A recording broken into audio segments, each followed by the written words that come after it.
اور آپ سمجھتے ہیں شہباز شریف صاحب کا ایک کلپ اگر آپ کی نظر سے گزرا وہ خاصا وائرل ہوا ہے جہاں پر وہ جاپان کے احتجاج کی مثال ایک اسپیسیفک ساؤنڈ کے ساتھ دے رہے ہیں، وہ کہتے ہیں یہاں تو احتجاج کا پتہ بھی نہیں چلتا اور آپ لوگ لشکر کشی کر دیتے ہیں، اسلام آباد پہ ہلہ بول دیتے ہیں اسلام آباد پہ.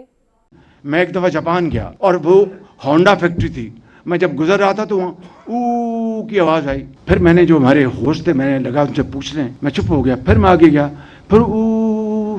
جب تیسری مرتبہ او ہوا تو مجھ سے رہا نہ گیا. ڈائریکٹر سے میں نے کہا یہ کیا ہو رہا ہے؟ اس نے کہا جی یہ ورکرز ہیں احتجاج کر رہے ہیں. اندازہ کریں کام نہیں رکا، پروڈکشن جاری ہے، مگر اپنا احتجاج انہوں نے ریکارڈ کروایا او کر کے. یہاں پر تو جناب اسلام آباد پر اپنا لشکر کشی ہو جاتی ہے اور ایک دن کا نقصان 190 ارب روپے ہے. ایک دن کا نقصان، یہ غریب قوم ہے، کون اس کا حق دے گا؟ بس میاں شہباز شریف صاحب ایسے ہی انوکھے مثالیں لاتے ہیں. موزمبیق میں بھی ایک طریقہ احتجاج ہوتا ہے، لوگ چمٹے سر پہ مارتے ہیں. وہ ہمیں وہ بھی توقع ہے کہ میاں صاحب یہ بھی مثال کبھی لے آئیں گے چمٹا مار کے.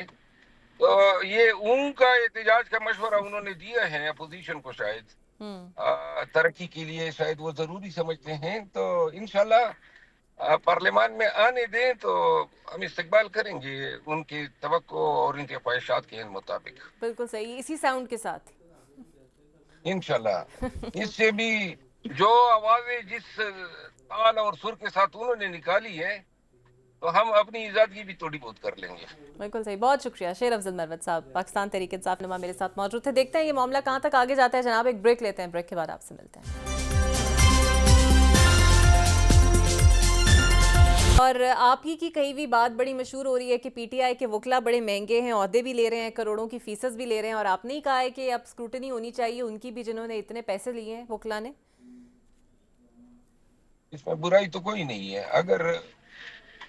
اگر عوام کے یہ آڈٹ جو ہیں وہ اس کے نتائج جو ہیں قوم کے ساتھ شیئر ہونے چاہیے. خان کی گرفتاری اور خان کی قانونی جنگ ہمیں کتنے میں پڑی ہے یہ قوم کو علم ہونا چاہیے، خصوصاً ان حضرات کو جنہوں نے ڈونیشن دی ہے.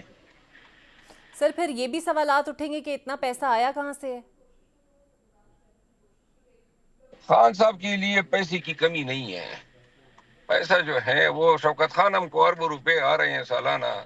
9 ارب روپے صرف لاہور شوکت خانم کے لیے درکار ہوتے ہیں. تو خان جو ہے اس کی ذات کے لیے تو پاکستانی اپنا سب کچھ قربان کرنے کو تو سر تیار ہے. یہ جو ڈونیشن کے پیسے آتے ہیں وہی آگے وکلا کو بھی دیے جاتے ہیں جو شوکت خانم کے لیے آتے ہیں؟ بیکاز وہ دونوں تو ایک الگ معاملے ہیں. ہمارے پاس کوئی کارخانے تو نہیں ہیں. ہمارے اخراجات ہیں، مرکزی سیکریٹریٹ ہے، ملازمین ہیں، یوٹیلیٹی بلز ہے، پھر کیسز میں آنا جانا لگا رہتا ہے، اور کیسز کی تعداد جو ہیں وہ تو اب انبار بن گئے ہیں. لہٰذا یہ اخراجات جو ہیں خان صاحب کے اپنے کوئی ذرائع تو نہیں ہیں کوئی آمدن جن سے وہ ادائیگی کر سکے، اور یہ اخراجات پارٹی کی طرف سے ادا ہو رہے ہیں. بالکل. اور آپ کا جو اشارہ ہے وہ یہی ہے کہ ظاہری بات ہے لوگ جو ڈونیشن دیتے ہیں وہ پھر پارٹی کے کام بھی آتے ہیں وہی ڈونیشن. نہیں، وکلاء کے لیے جب فنڈ ریز کرنا ہوتا ہے تو اس کے لیے اسپیشل ڈونیشن مانگی جاتی ہے. بالکل صحیح. اچھا سر آخری سوال، کرم میں دوبارہ حالات خراب ہوئے ہیں، ڈپٹی کمشنر کے امداد لے جانے والے قافلے پر حملہ ہوا ہے، اور اب تو میں ناصر عباس صاحب علامہ کی بات سن رہی تھی، وہ تو یہ کہہ رہے تھے کہ اس کی پوری خرابی کے ذمہ دار خود گنڈا پور صاحب ہے. آپ کو نہیں لگتا کہ کرم کا مسئلہ حل کرنے میں بھی کوئی خاص سنجیدہ نہیں ہے اور اتنا زیادہ گریو یہ مسئلہ ہو گیا ہے؟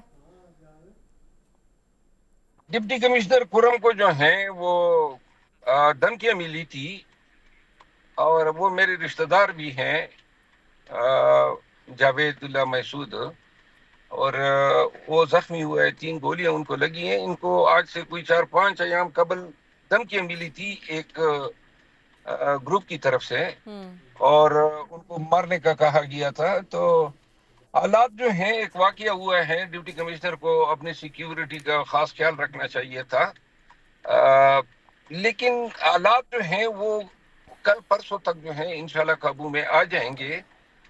یہ اس واقعے نے جو ہے انتظامیہ کو الرٹ کر دیا ہے، اور اب مس کرنٹ کے ساتھ شاید اتنی نرمی نہ برتی جائے. ٹھیک ہے.